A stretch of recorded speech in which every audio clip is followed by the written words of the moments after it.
Early bird ako ngayon dito sa school, sa Biglatan High School, para sa first communion ng high school. So, ako pala yung nauna. Excited. Punta muna kami sa canteen.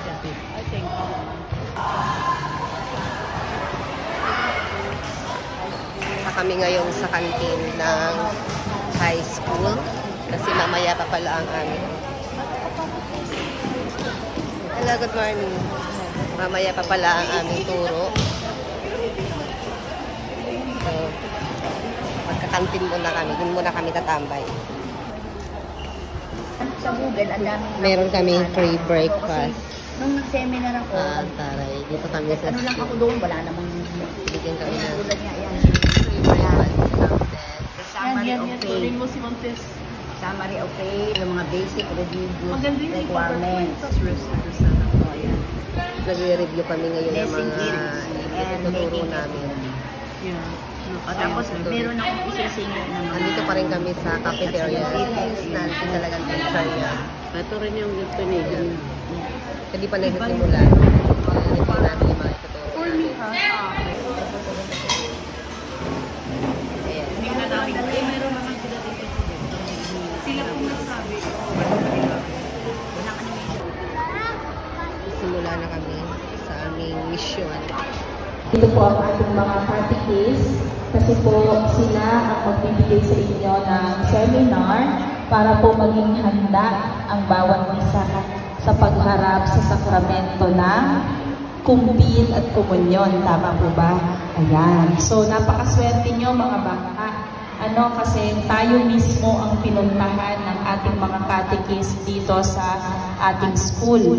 So, hindi nyo kailangan pang pumunta sa kung saan mang ibang lugar para maka-attend nung seminar para sa kahandaan nga po sa komunyon. Dito na nila tayo pinuntahan. So, palakpakan naman po natin ang ating mga catechist. Ayan.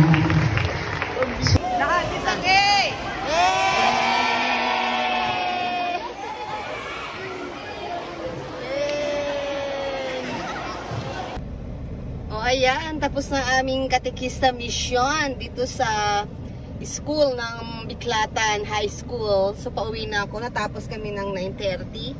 At ito na nga, palabas na ako. Dito ako nag-parking sa loob ng chapel ng Nazareno.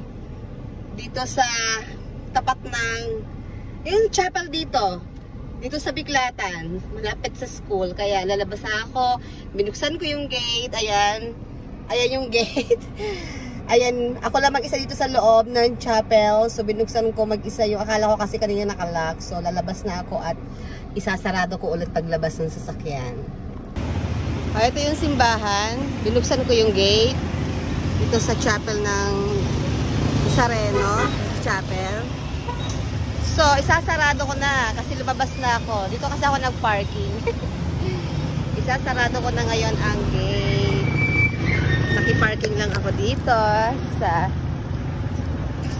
chapel ng Biglatan. Ayan. Kanina, sinamahan ako ng guard doon sa school. So, pwede daw dito mag-parking yung mga sasakyan. Basta't activity ng school ng Biglatan, ay pwede dito makipark pagkagaling sa simbahan. Mga ganyang event. So, ayun.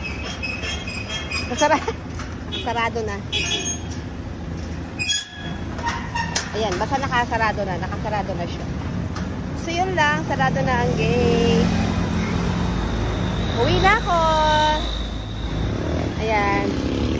Uwi na ako. Ayan yung aming dalaw patrona ni Mama Guada. Ayan.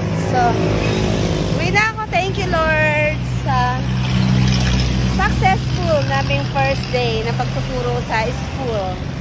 Bye! Thanks for watching!